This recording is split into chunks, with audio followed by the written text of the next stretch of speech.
Aqui o professor Pancrácio, nossa aula de anatomia humana, que eu vou falar com vocês sobre a coluna vertebral.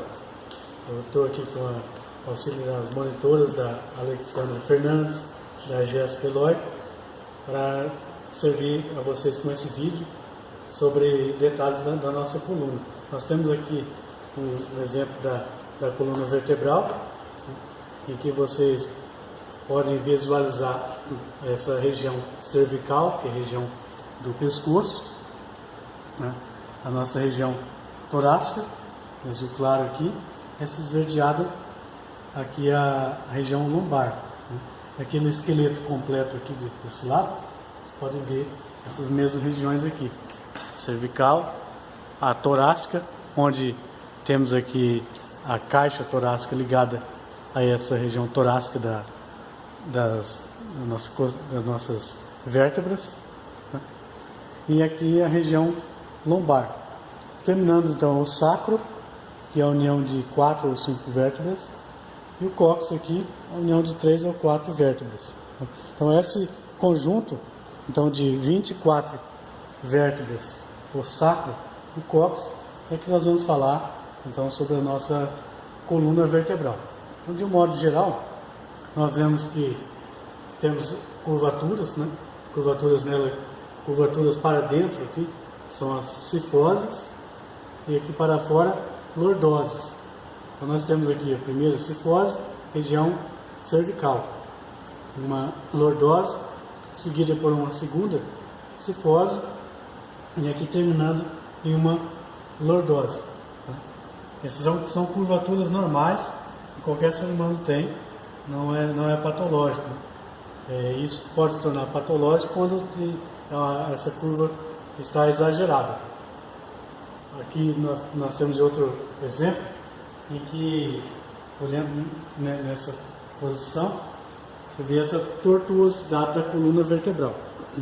Ela segue esse trajeto tortuoso. Esse aqui é um exemplo que eu coloquei de escoliose, porque o correto é que essa vértebra ela seja reta, né? Esteja numa posição reta aqui. Então eu simulei aqui uma escoliose, que ela tem uma tortuosidade aqui. Isso sim, a escoliose ela é patológica. Certo? Então é correto que sejamos alinhados nessa posição aqui.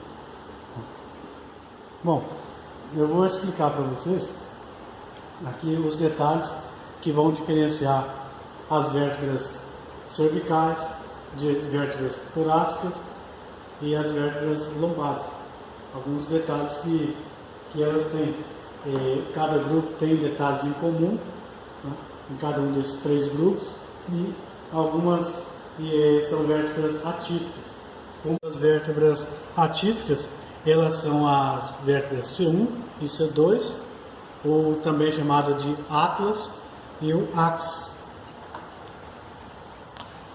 Vamos então escolher aqui essa primeira vértebra nossa, C1, é chamada de atlas. Ela se articula com o dente do axis, aqui, esse é o dente do axis, certo?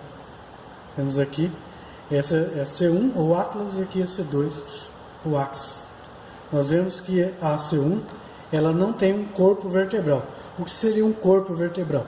Vou dar um exemplo aqui, ó. Essa vértebra tem um corpo vertebral. Nós não visualizamos o mesmo aqui. Ausência de corpo vertebral na C1. A C2, ou axis, ela tem um dente. Esse aqui é o dente do axis. Tem uma outra vértebra, tem esse componente, essa estrutura. Então essas duas são vértebras atípicas. O restante de C3 em diante até a L5 são vértebras típicas. Então uma vértebra típica, nós podemos visualizar as seguintes estruturas nela. Você tem aqui um corpo vertebral, um processo transverso de um lado e de outro, processo espinhoso, faces articulares superiores e inferiores. Como é que eu sei que essa é superior e aqui é inferior? Pela posição desse processo espinhoso. ele precisa estar voltado para baixo. Né? É por isso que aqui é face articular superior e aqui é inferior. Esse espaço entre corpo vertebral e processo transverso é o pedículo. E aqui, lâmina. São estruturas que ocorrem numa vértebra típica. Esse aqui, o forame vertebral, onde passa a medula espinhal por dentro. Eu vou seguir aquele quadro projetado ali, para a gente falar agora sobre esses elementos estruturais das vértebras e como esses elementos vão se diferenciar nas vértebras cervicais, torácicas e as lombares. Então, vamos começar ali primeiro com o nosso corpo. Tá? Esse corpo vertebral, vocês veem aqui, né, nessa posição. Então você tem aqui vértebra cervical, de C3 a C7. Então esse corpo vertebral ele vai ser pequeno, como vocês veem aqui. Então essa terminologia pequeno, médio, grande, você tem que fazer um comparativo. Então aqui tem aqui uma vértebra cervical, pequeno. E aqui vértebra torácica é médio. Comparativamente, lombares são grandes. Tá? Então pequeno na cervical, médio na torácica e grande nas lombares. Tá?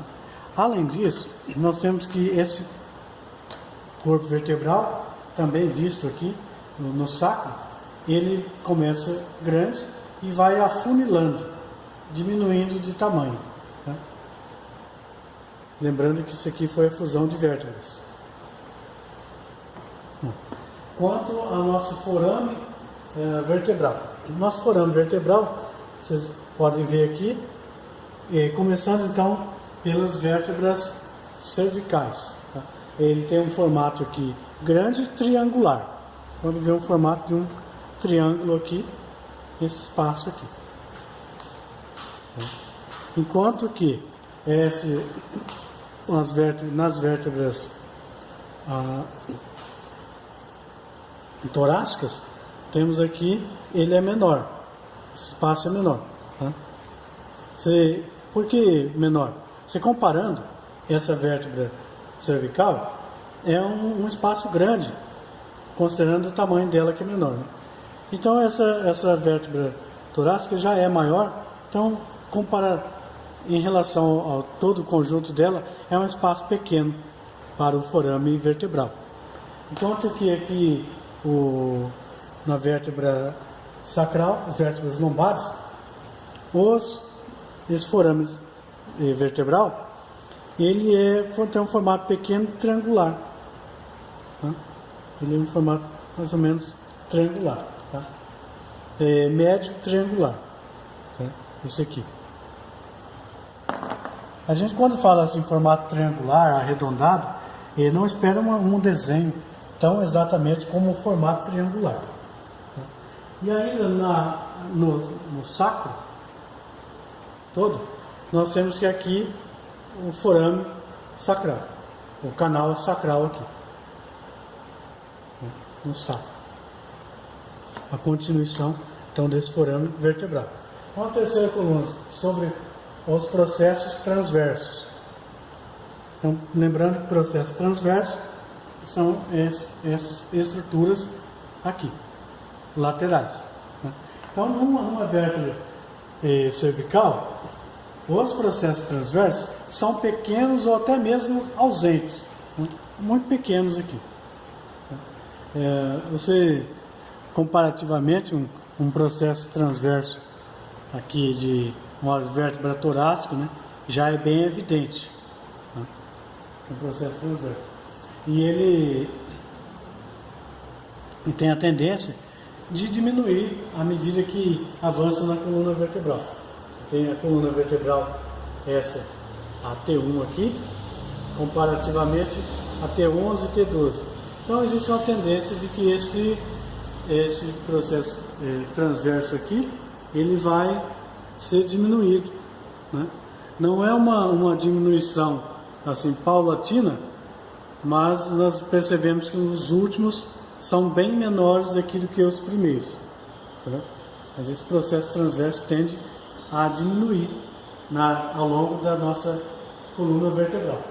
Ainda nós temos aqui o processo transverso numa coluna, numa vértebra lombar, tá? Eles já são longos e mais delgados na nossa vértebra lombar. Você pode ter uma estrutura, aqui vamos procurar visualizar ela, que é um processo acessório posterior. Ele é de difícil visualização, mas é um processo muito pequeno aqui, né? Que nem todas as vértebras aqui nós vamos visualizar, mas é um processo acessório na parte posterior desse processo transverso da nossa vértebra lombar. Bom, ainda com relação aos processos articulares, né? Nós temos aqui nas vértebras cervicais essas áreas de processo articular. Então, lógico que numa vértebra torácica a gente vê muito facilmente face articular superior, face articular inferior, tá? Então, numa vértebra aqui cervical, elas estão aqui, ó, nessa posição, né? Bom, qual a tendência de modo geral? Vamos observar numa coluna vertebral aqui toda montada, para vocês terem uma ideia de como isso acontece. Nas vértebras aqui cervicais, elas estão encaixadas umas sobre as outras e elas se articulam nessas faces articulares. Então, observando, nós vemos que existe assim, elas estão um pouco inclinadas nessa posição, dessa forma aqui, como você vê aqui. Nós vemos nessa posição as vértebras cervicais articulando nessa situação. À medida que desce, você já vê uma diferença grande aqui entre as vértebras torácicas, porque elas se articulam assim, dessa forma, bem numa posição vertical. Você pode ver uma vértebra torácica isoladamente, isso é bem nítido. Aqui é a posição bem vertical dela, e aqui também, bastante vertical. Enquanto que nas vértebras lombares, então, vamos recapitulando, cervical dessa forma, as vértebras torácicas se articulam dessa forma entre as suas faces articulares, superior e inferior. Nas vértebras lombares, essa articulação sofre essa rotação aqui. Então, por isso que, conforme vocês estão visualizando aqui, vocês podem ver face articular superior e inferior de uma torácica. Nessa posição vocês não estão vendo, porque ela está voltada totalmente assim. Então ela estava dessa forma, passou para esta forma. Então essa é a forma que as vértebras se articulam. Então ela vai chegando dessa forma, desce e faz uma rotação. É assim que os processos articulares articulam entre si nas vértebras cervical, torácica e as lombares. Quanto aí o processo espinhoso. O processo espinhoso, como você vê um exemplo aqui, uma vértebra cervical, pode ser uma C3, C4, C5 ou C6, elas podem estar bífidas, um processo espinhoso bífido. Ele, de modo geral, ele é curto. Aqui numa C7, na última vértebra cervical, esse processo espinhoso ele é maior, mais longo. Então, por isso que nós apalpamos com facilidade, né, nesse processo espinhoso da C7. Vocês vendo nessa posição, vocês podem apalpar aqui entre vocês mesmos, vocês percebem que tem uma dificuldade de apalpar os processos espinhosos aqui na cervical.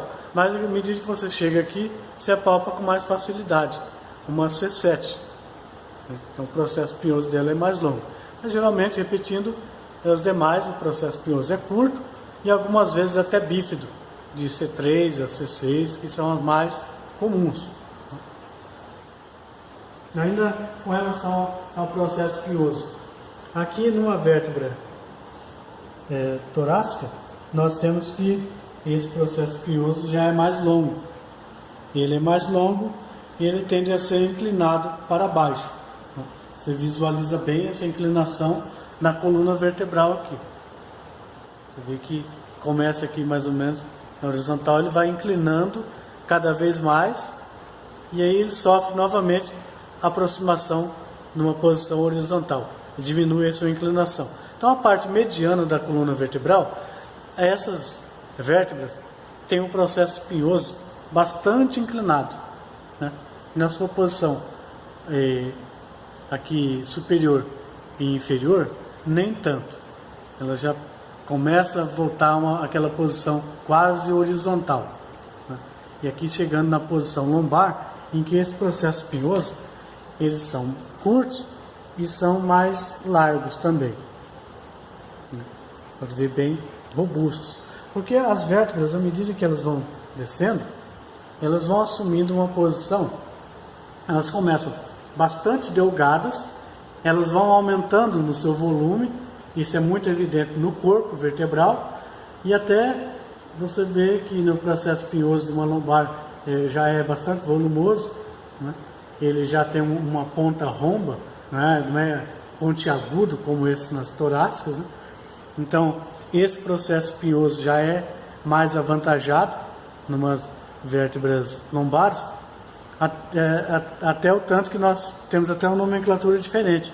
Esse processo espinhoso numa vértebra lombar nós chamamos de processo costiforme, né, nas vértebras lombares. E ainda nessas vértebras lombares nós temos uma estrutura, por final, chamada de processo mamilar. Ele está aqui, esse é o processo articular, na sua região posterior, tem um processo mamilar aqui. Nessas vértebras nós não vemos em todas elas, pelo desgaste natural da peça. Então, numa visão geral, que você pode ter, que as vértebras cervicais, nós esperamos que elas tenham aí uma marca principal, que é a presença do forame transversário. Esse aqui. Esse forame transversário, né, que fica aqui nessa união aqui, o processo transverso, forame transversário, ou forame do processo transverso. Isso é encontrado em uma vértebra cervical típica, tá? Sendo uma cervical, nós encontramos forame transversário. Sendo uma C2, encontramos dentes do ápice. Sendo uma vértebra C1, encontramos aqui que ela não tem forame, não tem o corpo vertebral, tá? À medida, então, que você desce aqui, essas vértebras torácicas, que nós podemos esperar de marca principal, as fóveas costais. Essas fóveas costais, elas são encontradas tanto no corpo vertebral, quanto aqui no processo transverso. Então, de T1 a T12, nós temos aqui uma fóvea costal do corpo vertebral em todas elas. Essa fóvea costal do processo transverso, nós encontramos de T1 até a T10. São fóveas costais, a marca registrada de vértebras torácicas. Elas não têm forame do processo transverso.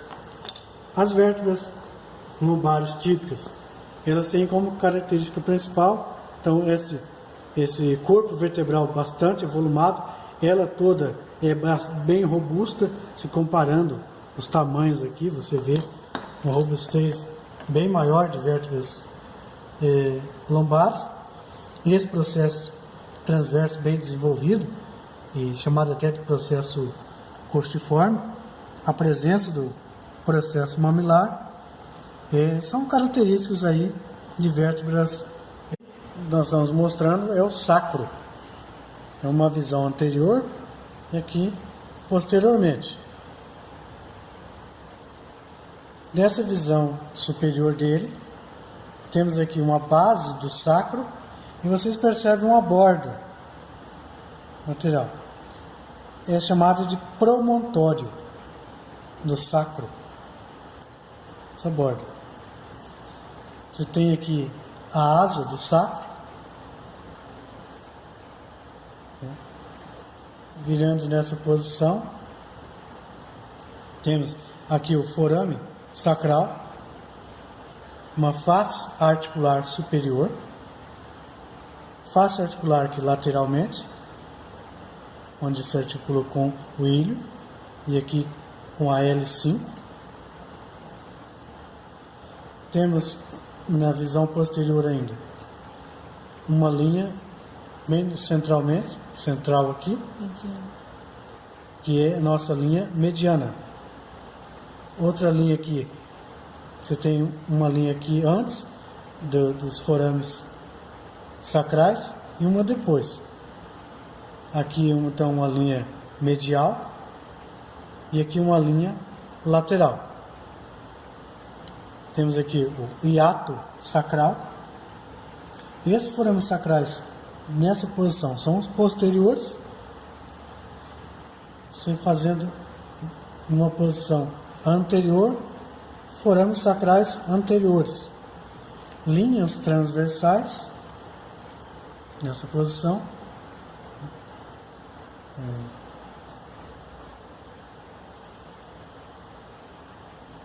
E aqui temos os cornos sacrais.